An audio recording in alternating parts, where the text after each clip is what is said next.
이런 경우에는 잘못한 거죠. 잘못했을 때는 그러니까 X2 벡터에다가 어떤 적절한, 이걸 러닝 레이트라고 나중에 부릅니다. 그러니까 얼마나 바꿀 거냐 하는 것인데, 너무 많이 바꾸면은 이게 맞았다 틀렸다가 막 왔다 갔다 하는 경우가 생기기 때문에 조금씩 어떤 조그만 숫자를 곱해서 바꿔줍니다. 그래서 여기다 원래 X2보다 작은 값을 곱해줘서 이런 벡터를 하나 만들고요. 요 두 개의 벡터를 합한 것을 새로운 웨이트 벡터로 합니다. 이렇게 축이 돌아가겠죠.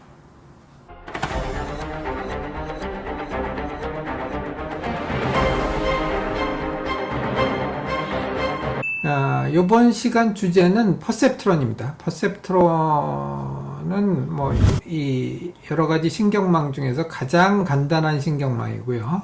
층이 하나만 있는 신경망입니다. 조금 전에 보셨던 맥클로흐 피츠 뉴런하고 똑같이 생겼습니다. 똑같이 생겼는데 조금 엄밀히 말하면 차이점이 있고요. 그래서 오늘은 그 퍼셉트론의 연산이 어떻게 동작이 되는지, 그리고 학습은 어떻게 하는지, 이런 문제들을 같이 공부해 보도록 하겠습니다.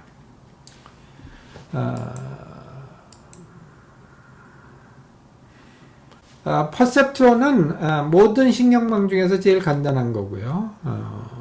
싱글 뉴런의 입력이 여러 주위에 있는 뉴런들부터 들어와서 동작하는 맥클로흐 피츠 모델을 우리가 그 계산 모형으로 만든 것은 맞습니다만, 여기서 가장 큰 차이점은 리얼 밸류, 그러니까 맥클로흐 피츠 뉴런은 파이어하는 상태와 파이어하지 않는 상태, 그리고 신호가 전달되는 상태와 전달되지 않는 상태 두 가지만을 생각을 해서 만들었는데, 그러더라도 아주 간단한 연산의 모형들은 만들 수가 있습니다. 그런데 여기서는 입력 값들도 리얼 밸류, 예를 들면 0에서 1까지 혹은 마이너스 1에서 1까지를 받을 수 있는 그런 모형들입니다. 그리고 그 다음에 웨이트의 크기도 상당히 다양한 값을 갖고 있는, 그러니까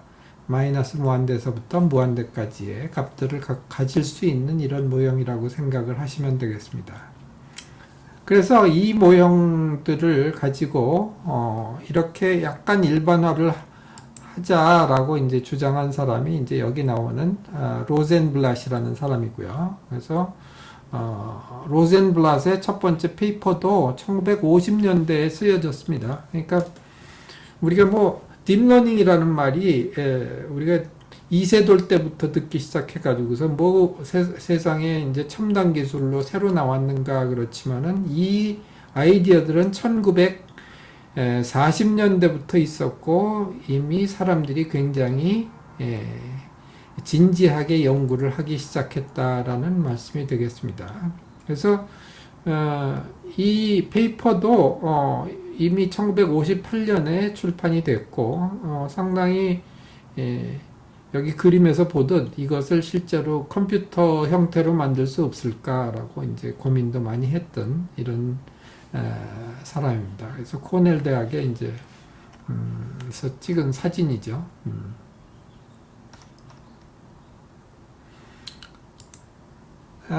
퍼셉트론의 그 구조에 대해서 조금 생각을 해보겠습니다. 이제 아까 얘기했던 입력이 있죠. 그 다음에 이것은 외부 뉴런으로부터 덴드라이트를 통해서 들어오는 입력 신호의 크기가 되겠습니다. 그 다음에 이제 입력 신호의 크기가 각각의 뉴런에 얼마나 더 효율적으로 전달이 되느냐, 그래서 그 덴드라이트를 통해서 들어오는 덴드라이트와 다른 뉴런에서 온 엑손에서 받는 신호의 크기를 이제 우리가 전달하는 세기를 웨이트라고 부릅니다. 그래서 이제 그것이 시냅스 뉴로 트랜스미터가 얼마나 잘 왔다 갔다 할 수 있느냐 하는 그 세기를 말하는 것이 되겠고요. 그 다음에 이제 그것들을 다 합하면은 엑손에 전달되는 덴드라이트가 여러 개가 있는데 그걸 통해서 이제 신호가 전달이 되겠죠. 각각의 덴드라이트가 받아들인 뉴로 트랜스미터들이 다 이제 엑손 세포의 본체로 이제 전달이 되는 겁니다. 그 다음에 이제 그러면은 그 엑손 뉴런들의 그 성격에 따라 가지고서 파이어 하는 경우도 있고, 뭐 버스팅 하는 경우도 있고, 또 채터링 하는 경우도 있고, 뭐 아주 천천히 이제 가끔가다 간헐적으로 이제 파이어링 하는 경우도 있고 하겠죠. 이제 그런 것들을 우리가 함수로 나타낸 것을 우리가 활성화 함수다라고 합니다. 그러니까 액티베이션이라는 건 우리가 그 파이어링 하는 패턴을 상당히 단순화해서 나타낸 함수라고 보시면 되겠습니다. 그러면 그 파이어링 하는 패턴이 이제 아웃풋으로 전달될 텐데 이것들이 이제 엑손 터미널에 전달이 되겠죠. 그래서 활성화 함수는 예를 들어서 어느 스레숄드가 있을 때, 여기는 뭐 0이 스레숄드지만 0이 아니고 일정한 값일 수가 있습니다. 파이어 되고 파이어가 되고 안 되는 두 가지 케이스만을 이제 말하는 이런 아주 간단한 액티베이션 펑션을 초기에는 많이 사용했습니다. 이것이 맥클로 피츠의 아이디어이기도 하고 로젠블라트도 이제 그거에 대해서 연구를 주로 했는데, 그 다음에 이제 시그모이드 펑션이라는 것이 있죠. 이것은 이제 지수함수를 이용해서 만든 함수인데, 이거는 이제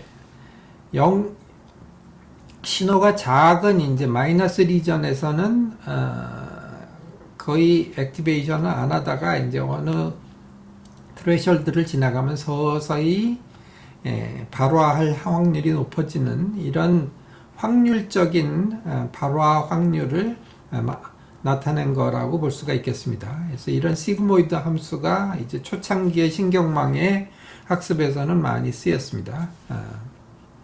그래서 이런 액티베이션 펑션을 쓰기도 하고요. 그 다음에 이제 컴퓨테이션에 대해서 우리가 살펴보면, 그래서 어떻게 이게 구체적으로 컴퓨테이션이 되느냐 하는 걸 보면은 각각의 인풋이 x1, x2, xn까지가 들어오게 되고요. 그래서 그것의 웨이트가 각각 곱해지면 이제 이것이 뉴런에 들어오는 총합이 되겠습니다. 그런데 여기 B라고 하는 숫자가 하나가 있습니다. 이걸 바이어스라고 합니다. 그러더라도 기본적으로 어떤 스레숄드가 있어서 그 값은 늘 더해지는 거다라고 이제 우리가 생각을 합니다. 이건 우리가 앞에서 봤던 스텝 펑션의 그 스레숄드가 어디서부터 발화하는 점이냐 하는 거를 나타내주는 그런 파라미터로 우리가 사용을 할 수가 있겠습니다. 그래서 이것을 이제 우리가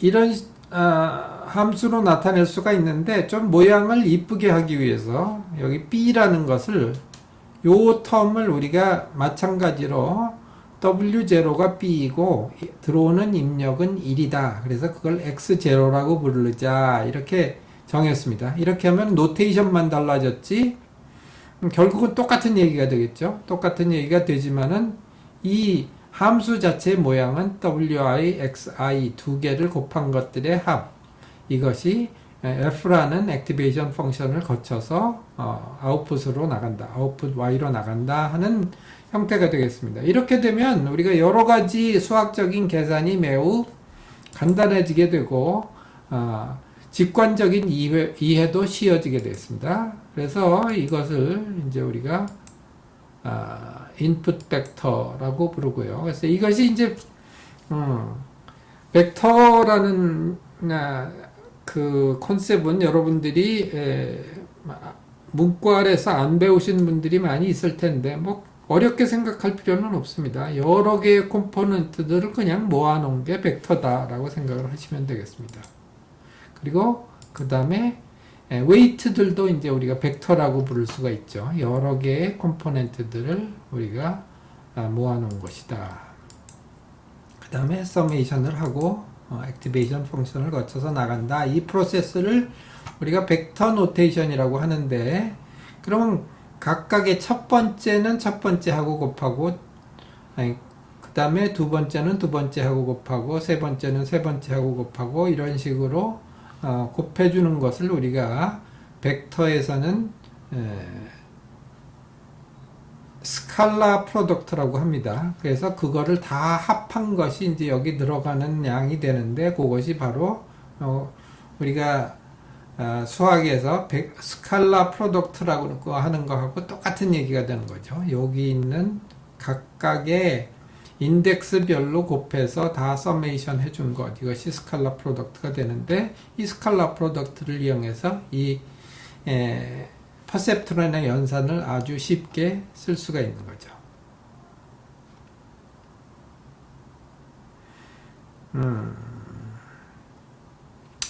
여기 질문할 찬스입니다. 문과에서 나는 이거는 잘 모르겠다라는 분은 질문하셔도 됩니다. 네, 그러면 여기까지는 뭐 어렵지 않은 걸로 우리가 이해하고요. 그래서 요거를 가지고 이제 우리가 아주 간단한 컴퓨터의 연산을 어떻게 만들 수 있는지에 대해서 이제 조금 생각해 보겠습니다.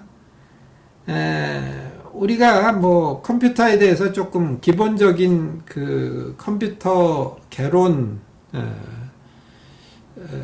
전산 개론 이런 강의에서 여러분들이 배우셨을 수도 있는데, 뭐 우리 컴퓨터는 어떻게 복잡한 연산들을 하냐. 우리가 뭐 컴퓨터에서 뭐 플로팅 포인트 연산도 하고 인테저 연산도 하고 뭐 이런다는 건 여러분들이 들으셨죠. 그런데 그런 연산들을 하는 기본 단위는 뭐냐?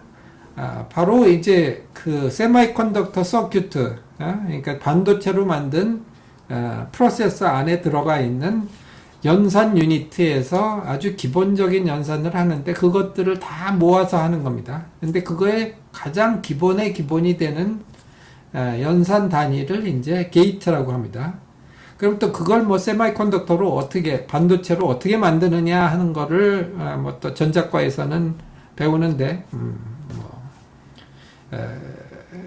저는 물리학을 공부할 때도 이제 뭐 게이트는 어떻게 만든다 뭐 이제 이런 걸 배우기도 했습니다. 그러나 뭐 그런 건 알 필요 없고, 어쨌든 그런 아주 기본적인 게이트를 많이 모으면 플로팅 포인트 연산도 할 수 있고 인테저 연산도 할 수 있다, 그런 얘기니까, 초창기에 이 컴퓨터 공학자 혹은 컴퓨터 과학자들은 그러면 이 신경망이 우리가 사용하는 컴퓨터 비슷하게 작동을 하려면은 일단 그 개개의 컴포넌트인 게이트들을 만들 수 있으면 되지 않겠느냐라고 생각을 해서, 그럼 예를 들어서 AND 게이트는 어떻게 만드느냐 하는 거를 생각을 해봤습니다. 그러니까 AND 게이트는 뭐냐? 인풋이 두 개가 있고 아웃풋이 하나가 있는 게이트입니다. 그래서 0이라는 거는 뭐 우리가 컴퓨터는 0과 1의 두 개의 이진법의 디지트로 다 이루어져 있다. 컴퓨터 내에서는 두 가지 스테이트밖에 없다라는 거는 뭐 우리가 상식적으로 알고 계시죠. 아무리 문과라도 뭐 그런 얘기를 안 들은 분은 없을 것 같아요. 요새 뭐 디지털 시대라고 하는데, 그럼 디지털이 뭐냐? 바로 컴퓨터 안에는 0과 1이 많이 모여가지고서 복잡한 데이터도 나타낸다 하는 얘기가 되겠고요.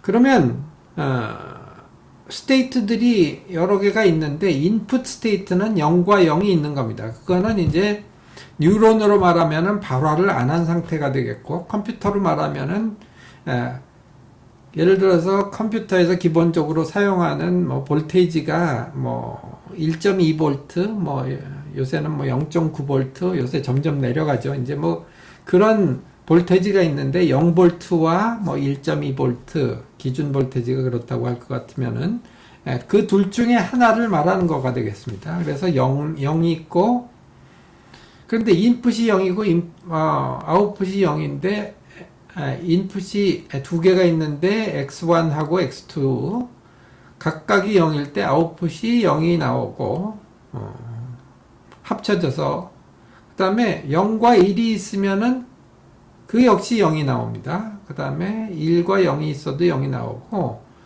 입력 두 개가 1과 1이 둘 다 들어와야만 출력이 1이 나오는 서큐트를 우리가 AND 게이트라고 합니다. AND라는 뜻은 알겠죠? 그러니까 입력 x1과 입력 x2가 두 개가 모두 1일 때 1이다. 그러니까 AND인 거죠. 그죠? AND. A와 B가 모두 1일 경우에 1이다. 그럼 이걸 우리가 2차원에서 그림으로 한번 그려보겠습니다. 그래서 x1은 이쪽 축이고 x2는 이쪽 축이라고 할 것 같으면 사실은 스테이트는 여기서 4개밖에 없죠. 00, 01, 10, 11 이렇게 있는데 그러면 이 두 개를 합할 때 어떻게 합하면 좋겠습니까? 이것을 나타내는 식을 한번 생각해 봅시다. 그럼 이거는 2차원에서 이쪽 반쪽과 이쪽 반쪽을 구별하는 어떤 직선이 있을 겁니다. 이 직선을 기준으로 해서 이쪽 부분은 1이고 이쪽 부분은 0인 어떤 디바이딩 그러니까 두 개를 나눠주는 직선의 식을 우리가 한번 생각을 해보면 되겠죠. 이 부등식, 뭐 1차 함수의 부등식, 뭐 이제 이렇게 해가지고 여러분들 고등학교 때 배우셨을 텐데 나 그거 잊어먹었다라는 분도 많이 있겠지만 그냥 다시 생각해 보시면 x2는 1.5 마이너스 x1 그러니까 기울기가 마이너스 1인 곡선이 이렇게 되겠죠. 그리고 여기 이쯤에 이제 y절편이 1.5니까 이렇게 쓸 수 있잖아요. 이 정도는 기억이 나시죠?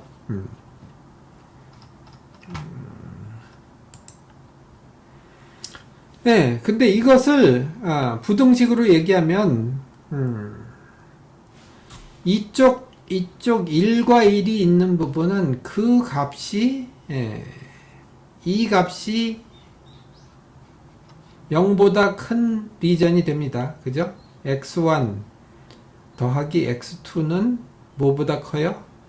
이거를 이쪽으로 보내고 요것도 이쪽으로 보내서 하면은 이것이 0보다 큰 리전이 되겠죠. 그죠?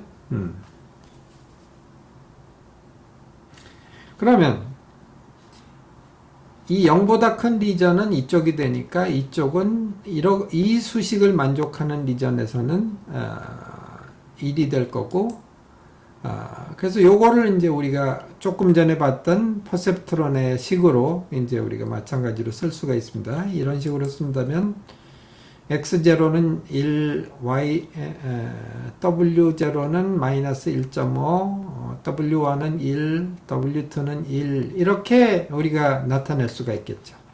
그러면 그래서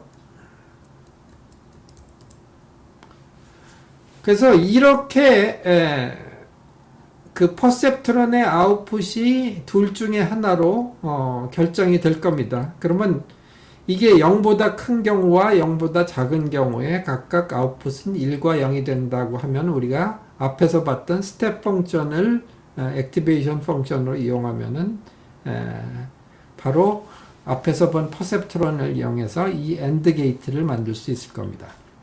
여기까지 다들 이해가 되시나요? 이 정도까지는 아마 직관적으로 이해가 되실 것 같습니다. OR 게이트도 똑같습니다. 인풋 중에 하나만 1이면은 1이 되는 경우이기 때문에 그것을 두 경우를 구별하는 어떤 그래프를 그리라 하면은 이렇게 되겠죠. 그래서 이것은 x2는 0.5 마이너스 x1 이렇게 나타낼 수 있을 거고 앞에다가 이제 어떤 계수를 곱한 형태로 정리를 하면 이렇게 될 겁니다. 그리고 이제 모든 값들을 이제 다 수식의 왼쪽으로 모았죠. 그러면 이게 바로 여기 나와 있는 식을 설명하는 경우가 될 거고, 요거를 결국 아웃풋이 0에서 3까지 W1, X1, W2, X2 이렇게 다 더한 것을 어떤 함수 F로 나타낼 때 각각의 개수들은 이렇게 나타나겠죠. 그래서 이것을 이용하면 이거하고 이제 그 F를 앞에서 봤던 스텝 펑션 요거가 0보다 크면 1이라고 하고 요거가 0보다 작으면은 마이너스 1이라고 하자라는 스텝 함수를 사용하면은 당연히 이런 게이트를 만들 수 있습니다. 그래서 퍼셉트론이 이런 컴퓨터에서 자주 쓰이는 AND 게이트, OR 게이트를 만들 수 있다. 그런 얘기가 되겠죠.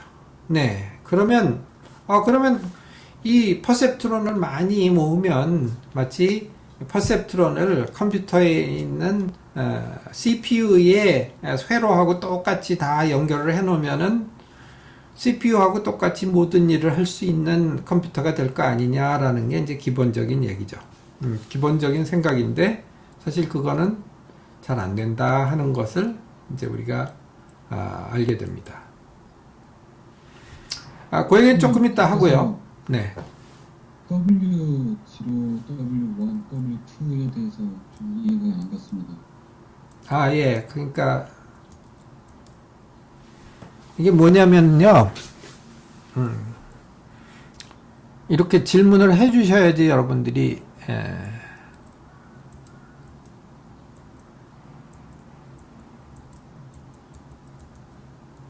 제가 설명을 할 수가 있습니다. 이렇게 된 퍼셉트론이죠. 그러니까 이 회로를 우리가 생각을 해볼 것 같으면은 어떤 인풋이 들어왔을 때 웨이트를 곱하고 어떤 인풋이 들어왔을 때 웨이트를 하나를 곱하고 그래서 서메이션을 한 다음에 액티베이션 펑션을 거기다가 가해주는 형태가 되겠죠. 이런 형태의 우리가 수식을 만들고 싶은 겁니다.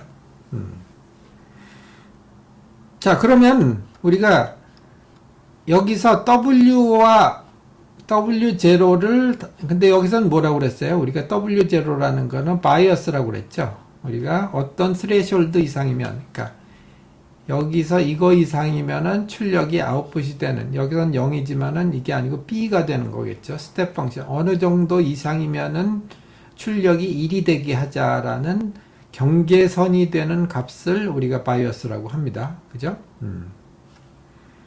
그러면 그거에 대해서 B라는 함수가 필요했는데 B라는 바이어스가 필요했는데 그거를 W0라는 웨이트로 하기로 한 거고요. 인풋은 바이어스는 항상 그냥 정해진 숫자니까 2를 곱해주면 됩니다. 그럼 2를 곱해주면 변하지 않으니까 그냥 바이어스 텀이 되겠죠. 그죠? 그 다음에 X1하고 X2는 리얼 밸류로 들어온다고 했어요. 실수로 들어온다고 했으니까 거기다가 적당한 개수를 곱해주면 될 겁니다. 네. 그래서 그거를 우리가 식으로 나타난 게 이거죠. 그래서 여기 바이어스는 이런 형태로 나타낸다고 했고, 그 다음에 입력 2개가 들어올 겁니다. 아까 설명한 게이트를 우리가 그릴 때. 그래서 이제 우리가 이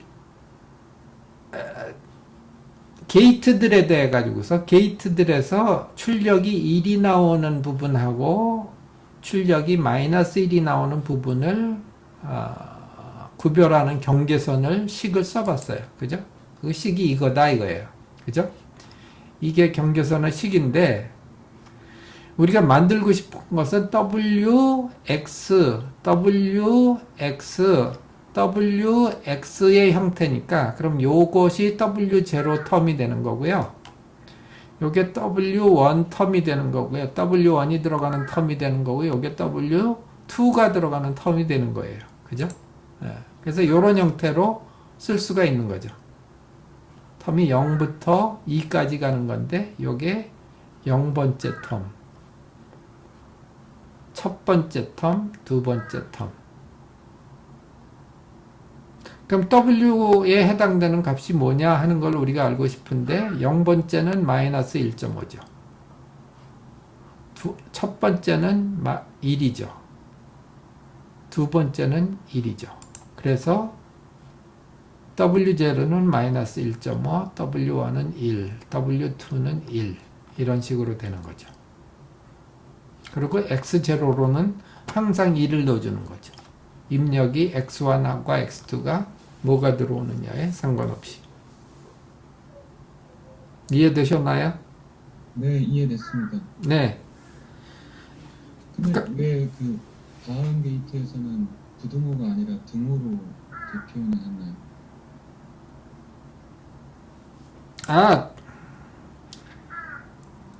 그 다음 게이트에서 우리가 뭐 부등호로 표현하든 등호로 표현하든 이 경계선을 나타내는 곡선이 이거다라는 거고요. 역시 거기서 우리가 W1, W2, W3를 찾아냈을 때 그 값들은 이렇게 되는 거죠.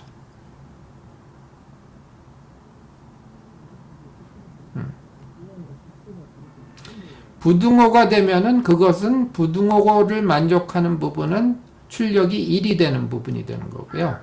여기는 경계선이 되는 부분이 되는 거고. 감사합니다. 네. 어떤 분이 질문하셨는데 조금 마이크를 크게 하시고 질문을 하시면 좋겠는데.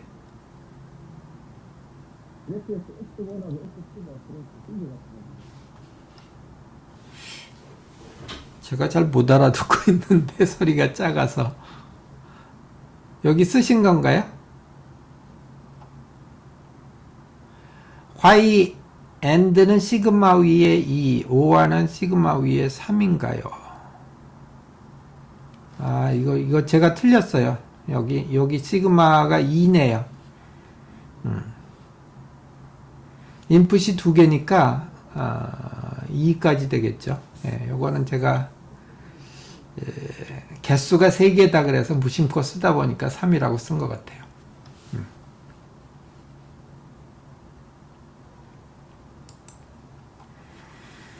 네, 여기까지는 그래서 우리가 간단한 AND 게이트, OR 게이트 같은 것들은 우리가 퍼셉트론으로 충분히 만들 수 있다라고 얘기를 했는데, 왜 그러면 이렇게 간단한 것들을 만드는 게 중요하냐? 왜냐면 기본적인 혹시 X1축과 X2축이 바뀌었나요? 어디서요?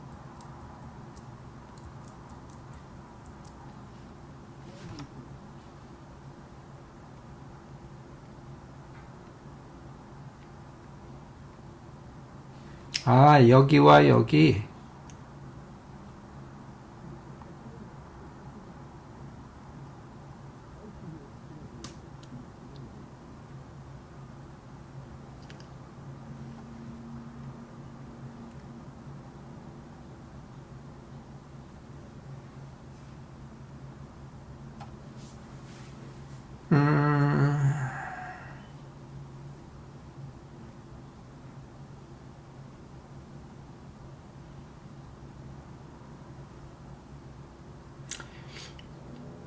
사실은 뭐 이 그래프가 이렇게 그려지든 저렇게 그려지든 식은 똑같은데, 이게 조금 제가 딴 데 있는 그래프를 가져왔더니 좀 이게 헷갈려 있네요. 그러니까 이게 앞에 있는 것이 당연히 X1일 것이고 이게 뒤에 있는 것이 X2일 것인데, 이 좌표로 보면 그러면 이쪽이 X1인 게 맞긴 하죠. 근데 그러다 보면은 이제 X2가 X1의 그래프가 돼야 되니까, 근데 그래프의 식은 이게 맞긴 맞아요. 이게 뭐 이렇게 바뀌어 있거나 안 바뀌어 있거나. 근데 우리가 보통 Y와 X의 그래프의 형태로 보면은 이게 좀 바뀌어 있는 게 맞겠네요. 그죠? 예.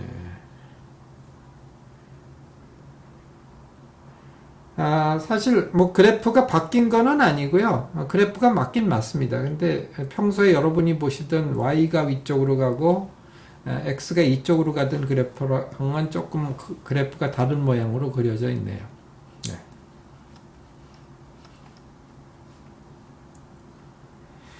네, 그 다음에 이제 학습 룰에 대해서 한번 생각을 해보겠습니다. 그러면 이제 이런 거 가지고 컴퓨터 비슷한 게 만들어진다라는 건 우리가 알았어요. 알았는데 그러면 이게 학습을 하는 방법도 있어야 될 거 아니에요. 그죠? 우리가 사람이 일일이 뉴런을 다 바꿔가지고서 집어넣을 수가 없는 거잖아요. 요새 그 최근에 만들어진 거대 인공지능이라는 것들이 있죠. 뭐 우리나라의 대기업들도 뭐 네이버, 뭐 카카오, LG, 뭐 삼성도 하고 있을 거로 생각이 되고, 뭐 저기 굉장히 큰 인공지능을 만들고 있고, 이제 뭐 그 새로운 정부의 공약에도 이제 세계 최대의 AI 클라우드를 만들겠다, 뭐 이런 내용이 들어 있습니다. 그런데 그러면 이런 것들에 들어가는 파라메터는 몇 개나 되느냐, 게이트는 몇 개나 되느냐 하는 얘기하고 비슷한 겁니다. 사실은 파라메터의 수는 웨이트의 수라고 말하면은 제일 가깝습니다. 웨이트의 개수가 얼마나 되느냐, 뭐 그럴 때 뭐 요새는 뭐 이게 몇백 빌리언 이런 정도의 숫자가 됩니다. 근데 그런 것들을 사람이 일일이 다 어떻게 생겼는지 이런 그래프를 놓고 만들어서 바꿀 수는 없죠. 그죠? 그러니까 스스로 배우는 방법이 있어야 될 겁니다. 우리는 대체로 모델의 형태가 이렇게 생겼다는 것만 정해주면 스스로 알아서 배울 방법이 있어야 될 겁니다. 그죠? 그래서 그런 방법이 있느냐 하는 거에 대해서 고민을 했는데 이 have 룰을 이용하면 그렇게 할 수 있다라는 것을 이제 사람들이 얘기를 했습니다. 그래서 이제 그 퍼셉트론 러닝 룰이라는 게 이제 그 로젠블라트의 그 페이퍼로부터 이제 그 뭐 초창기 논문들에 다 들어 있는데 이렇게 생겼습니다. 이게 무슨 얘기냐면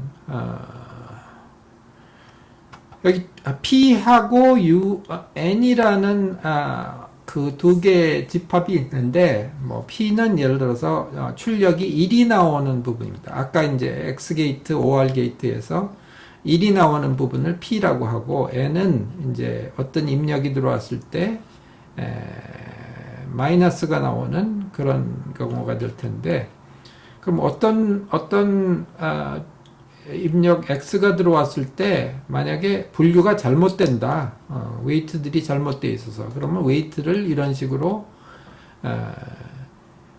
들어온 입력에다가 약간 작은 숫자인 이타라는 것을 곱해 가지고서 더해줘서 웨이트를 약간 바꿔준다. 이제 반대의 경우에는 또 그 반대로 하겠죠. 이렇게 간단한 룰들을 이용해서 계속 업데이트를 시켜나가면은 우리가 원하는 대로 분류가 된다라는 게 퍼셉트론 러닝 룰이에요. 근데 이것만 보고는 우리가 이제 이해가 잘 안 되죠. 근데 이제 제가 되게 굉장히 많은 외국의 교수들이 한 강의를 봐도 교수들도 자기도 이걸 직관적으로 이해를 잘 못하는지 왜 이렇게 되는지에 대해서 설명을 한 강의가 거의 없어요. 설명을 한 것도 굉장히 또 추상적으로 설명을 해가지고서 알 수가 없고, 그래서 내가 뭐 MIT, 스탠포드 뭐 다 찾아봤는데 이거 왜 강의를 안 하고 있지? 그래서 이제 이걸 어떻게 설명할까 뭐 고민을 하다가 어저께 밤에 거의 몇 시간을 걸려가지고서 이거 한 장을 만들었어요. 그래서 여러분들이 이런 인투이티브한 설명은 여기서밖에 안 하니까 이거는 잘 들어주시기 바랍니다. 그래서 이렇게 이제 점이 있어요. P라는 것은 여기 이런 입력이 들어오면, 그러니까 2차원이 되겠죠. 조금 전에 X1, X2가 들어왔잖아요. 그래서 두 개의 뉴런으로부터 입력이 들어오는데 이 X1의 값과 X2의 값을 이렇게 2차원에다 그렸습니다. 그럴 때 이런 점들에 있을 때는 출력이 1이 나와야 됩니다. 그러니까 파이어 해야 되겠죠. 그러니까 그 다음에 값이 이런 쪽에 있을 때는, 그러니까 뭐 이쪽을 보면은 x 값은 네거티브이고 y 값은 이제 포지티브 뭐 이렇게 되겠죠. 이거 사람이 직관적으로 얘기하면 이렇게 돼 있을 때 이거 두 개를 구별을 하려면, 조금 전에 우리가 AND 게이트, OR 게이트를 할 때 선을 그었잖아요. 여기 어떻게 하면 분류가 되겠어요? 어떻게 하면 좋은 분류가 되겠는지 한번 어떤 분이 설명을 해 주실래요? 어떻게 그으면 될까요? 뭐 각도를 어느 정도 되는 각도로 하면 좋을까요? y는 마이너스 x, 그렇게 한번 그으면 비슷하게 맞을 것 같아요. 그죠? 이렇게 y는 마이너스 x, 그러니까 45도 정도로 하면은 맞을 것 같죠. 원점을 지나가는 곡선인데, 우리가 앞에서 이제 그 바이어스라는 게 필요할 수도 있습니다. 예를 들어서 뭐 이 두 개의 그 집단이 이렇게 이제 평행 이동을 해서 여기 이쪽 측면에 모여 있을 수도 있죠. 그럴 땐 바이어스가 필요할 수도 있는데, 사실 우리가 그 바이어스는 앞에서 본 것처럼 차원을 높이면서 그 바이어스를 마치 웨이트인 것처럼 바꿀 수 있다고 했으니까, 그래서 이제 제네럴하게는 차원만 높이면은 여러분들이 원점을 지나가는 어떤 직선 혹은 평면을 가지고서 이제 분류를 할 수 있다라는 얘기가 되겠습니다. 근데 이 45도 정도 된다는 건 우리가 실제로 이렇게 직관적으로 그래프를 보고 사람이 말해줄 수는 있는데, 이 퍼셉트론은 스스로 이걸 어떻게 배우냐 이거죠. 그죠? 그래서 뭐 예를 들면 처음에 그냥 랜덤하게 네가 알아서 해라 그러면 이렇게 될 수도 있을 거예요. 그죠? 이렇게 지나갈 수도 있으면 그럼 뭐 엉망으로 분류가 되겠죠. 뭐 운이 좋으면은 이렇게 될 수도 있겠지만 또 이렇게 될 수도 있고, 그러면 또 성능이 안 좋겠죠. 그래서 랜덤하게 그러면 네가 아무렇게나 해봐라 그랬더니 얘가 이렇게 했어요. 그냥 상당히 운이 좋은 케이스죠. 운이 좋은 케이스. 대부분은 다 맞았는데 여기 하나 틀린 놈이 생겼어요. 그죠? 이럴 때 어떻게 바꿔주면 좋겠느냐. 사실은 틀린 놈이 굉장히 많을 테니까 이 프로세스를 모든 틀린 점들을 다 고쳐주기 위해서 하게 될 겁니다. 이럴 때 실제로 퍼셉트론이 하는 일은 그렇습니다. 퍼셉트론이 학습을 위해서 하는 일은 여기 있는 모든 점들에 대해서 체크를 해봐요. 각각의 점들이 제대로 분류를 했는지 혹은 못했는지. 그래서 분류를, 그리고 이제 이 그 분류가 되는 이 점은 사실은 뭘로 나타내지느냐, 이 W라고 하는 웨이트로 나타내집니다. 웨이트는 뭐냐면 아까 얘기했던 웨이트하고 똑같은 웨이트예요. 근데 그 웨이트의 기하학적인 의미를 설명할 것 같으면은 이거를 나눠주는 직선과 수직인 벡터를 우리가 W라고 합니다. 우리 아까 돌아가서 보면은 그 웨이트들이 바로 이런 벡터인 것을 알 수가 있습니다. AND 게이트의 경우, OR 게이트의 경우 같은 경우에도 바로 그렇습니다. 자, 그래서 이 웨이트들이 이런 방향을 가르치고 있는 그거의 수직인 디바이딩 플레인 혹은 디바이딩 라인이 이렇게 지나가는 케이스를 하나 생각해 봅시다. 그래서 이제 각각의 데이터에 대해서 우리가 맞는지 안 맞는지 퍼셉트론은 조사해 보기 시작합니다. 그래서 하나 조사를 해 볼까요? 네, 여기 x1이라고 하는 점에 대해서 조사를 해 보죠. 이게 맞게 분류가 됐습니까? 안 됐습니까? 예, 맞게 분류가 됐죠. 이것은 플러스가 나와야 되는데 맞게 분류가 됐습니다. 왜 그러냐? W하고 X1이라는 것이 두 개가 스칼라 프로덕트를 하면 그러니까 이퀄에서 그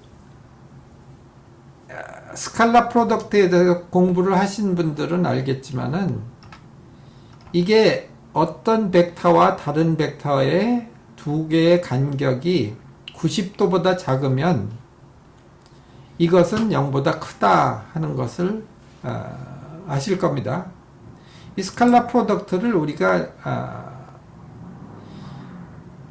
기하학적으로 설명을 할 것 같으면은 어떤 벡터와 어떤 벡터의 절대값을 곱하고 그 사이의 간격 세타라고 할 때 그 코사인 세타를 곱한 것이 이 내적하고 같다라는 것이 이제 여러분 고등학교 이과 교과서를 보시면 나옵니다.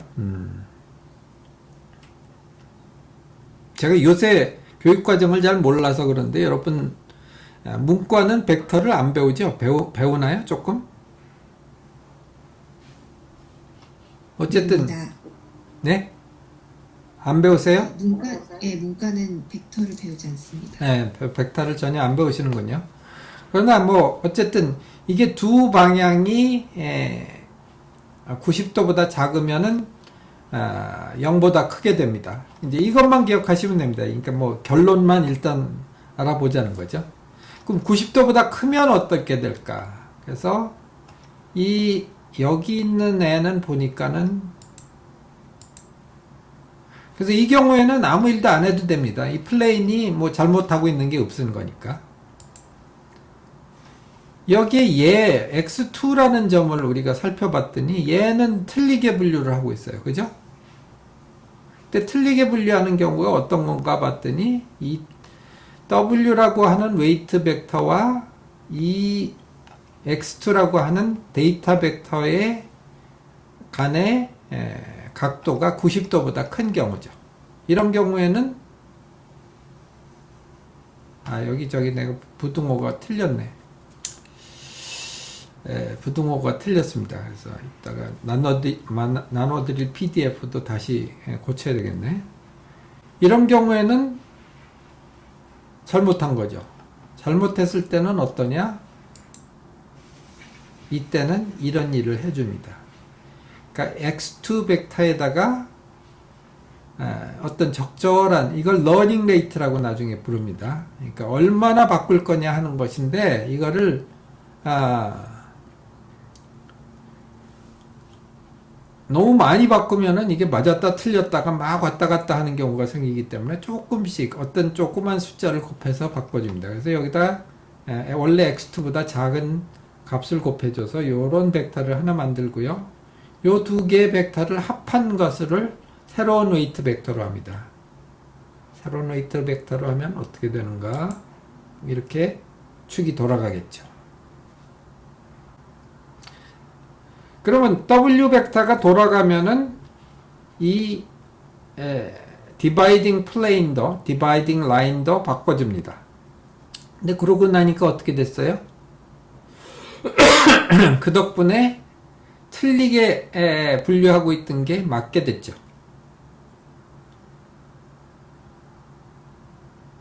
만약에 어떤 또 틀린 게 하나 더 있다. 또 비슷한 효과를 가져올 겁니다. 그래서 이것을 모든 데이터 포인트들에 대해서 다 계속하면은 틀린 게 있으면 항상 그때마다 조금씩 바꿔주게 됩니다.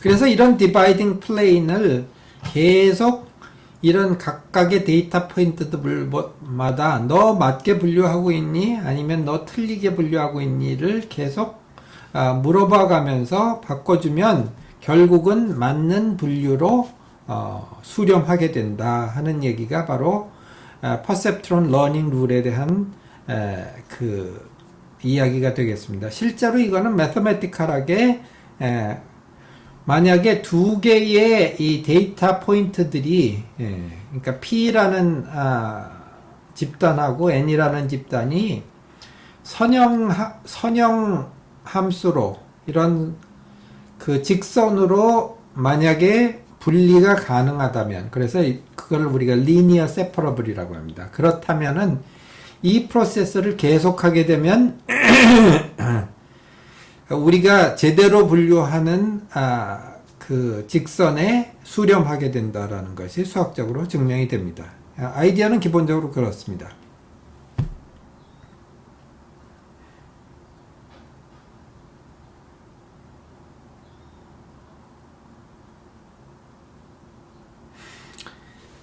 여기 질문들이 있는데 뭐 아주 좋은 질문들입니다. learn을 했다는, 학습을 했다는 게 함수를 찾았다는 건데 여러 개 함수가 있을 텐데 뭐라도 찾으면 learn 한 건가요? 네, 맞습니다. 그러니까 이 경우에는 뭐 여기 45도도 좋고 45도가 아닌 어떤 직선을 찾아도 되는 거죠. 이렇게 된 직선을 찾아도 되는 건데 만약에 이게 이제 데이터 포인트들이 촘촘하게 있어 가지고서 정말로 한 개의 라인밖에 없을 정도로 촘촘하다 그러면은 그때까지 찾아야 되는 거죠. 그 다음에 SVM이라는 것과 어떤 차이가 있나요? 제가 SVM, 서포트 벡터 머신이라는 게 있습니다.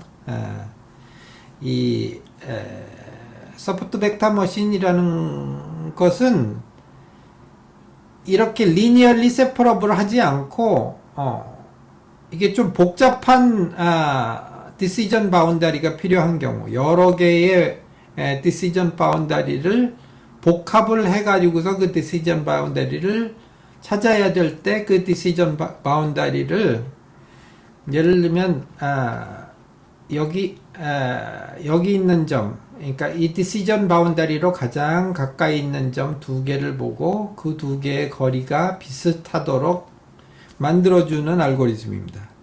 그래서 서포트 벡터 머신이라는 것은 이 퍼셉트론 러닝 알고리즘의 훨씬 더 복잡한 버전이라고 생각하시면 될 것 같습니다. 그러나 기본적으로 리니어 모델이고 리니어 모델들을 여러 개를 합쳐가지고서 디시전 바운더리를 찾아낸다라고 생각을 하면 됩니다. 리니어한 뭐 조금 전에 리니어, 논리니어를 설명을 했는데 그 얘기는 조금 있다가 바로 또 다른 그 슬라이드에서 나오니까 뭐 그때 설명을 하겠습니다. 그래서 이것이 퍼셉트론 러닝 룰이고요. 그래서 이 퍼셉트론 러닝 룰은 굉장히 간단한 이터러티브 알고리즘인데 이거를 이용하면은 만약에 이게 풀 수 있는 문제라면 linearly separable 하는 문제라면은 항상 성립한다라는 것이 증명이 되어 있습니다.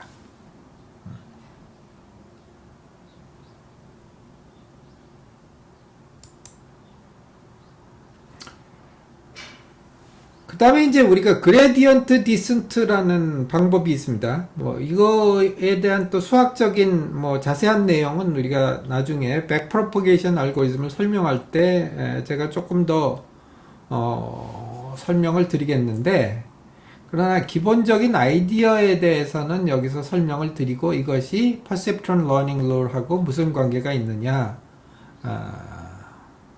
하는 말씀을 설명을 드리겠습니다.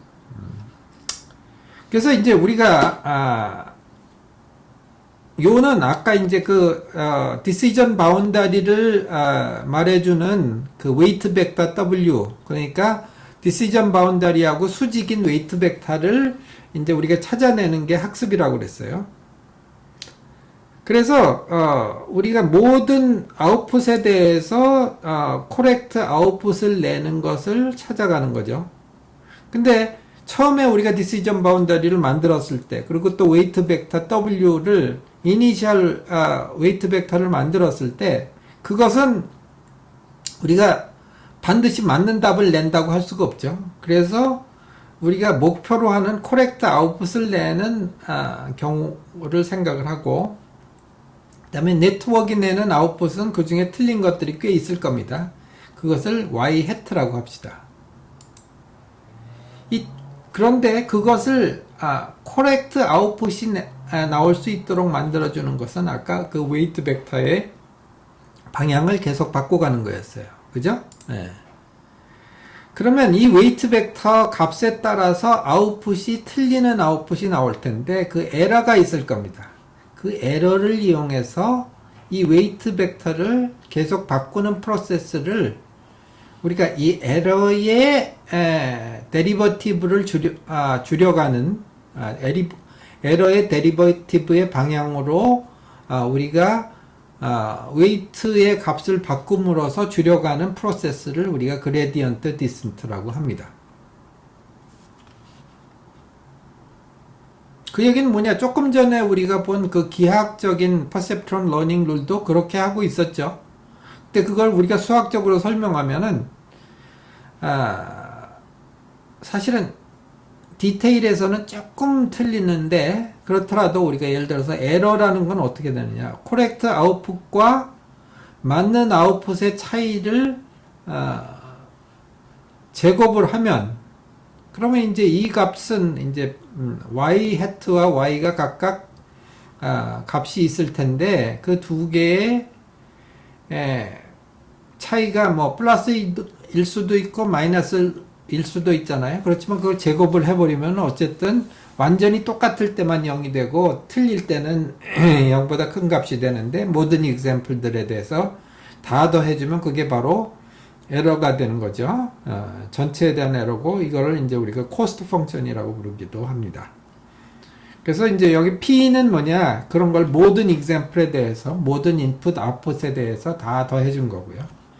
이거에 대해서 우리가 그 미분값을 계산을 하면은 그 미분값의 방향으로 우리가 계속 바꿔줘가는 방향이 있는데 그것이 그레디언트 디센트라는 것이고 헤비한 러닝은 앞에서 뭐였느냐면 그렇게 어떤 인풋 벡터의 방향으로 왜냐면 인풋 벡터하고 같은 방향으로 W를 바꿔주면 어떻게 되겠어요? 인풋과 아웃풋이 같은 페어들이 만들어지겠죠. 그러면은 그쪽 웨이트는 계속 강화되는 거잖아요. 그래서 그것이 헤비한 러닝의 의미를 가진다 이런 얘기가 되겠습니다. 그런데 이 그레디언트 디센트를 이 퍼셉트론 케이스에 대해서 실제로 또 여기다가 함수를 집어넣고 이거를 그레디언트를 그러니까 데리버티브를 계산을 해보면 실제로는 두 개가 똑같은 식으로 수렴이 됩니다. 그러니까 이 퍼셉트론 러닝에서는 여기 요거를 mean square error라고 해요, 보통.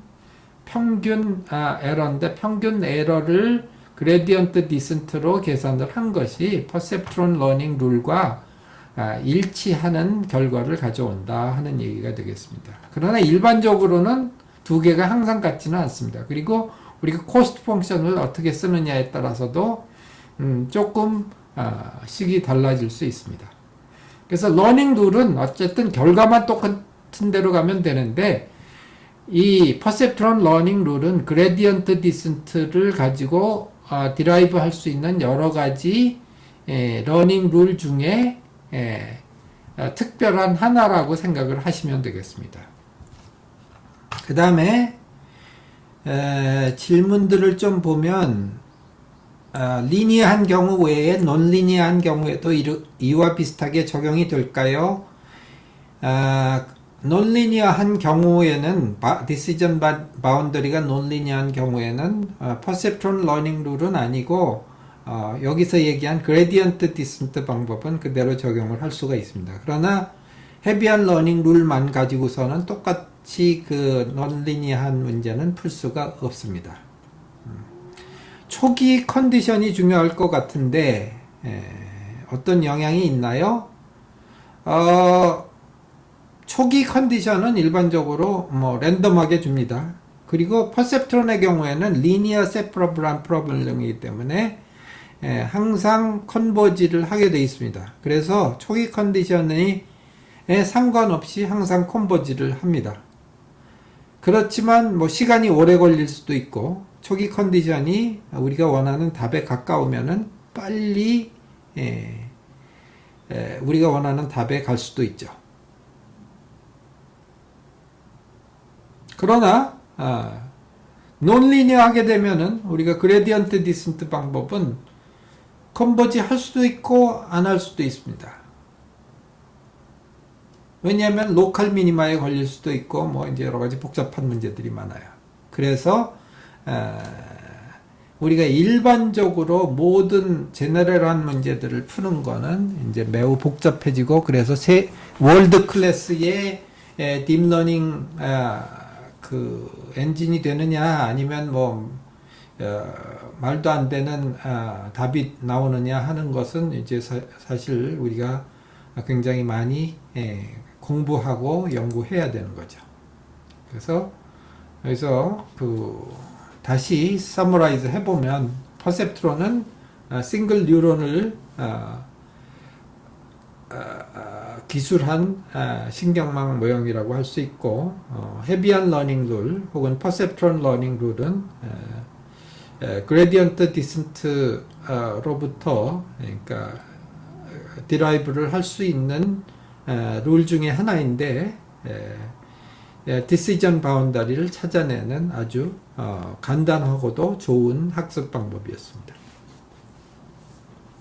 뭐 질문이 굉장히 많이 있네요. 여러분들이 작년 학생들보다는 굉장히 질문이 활발해서 굉장히 좋은 것 같습니다.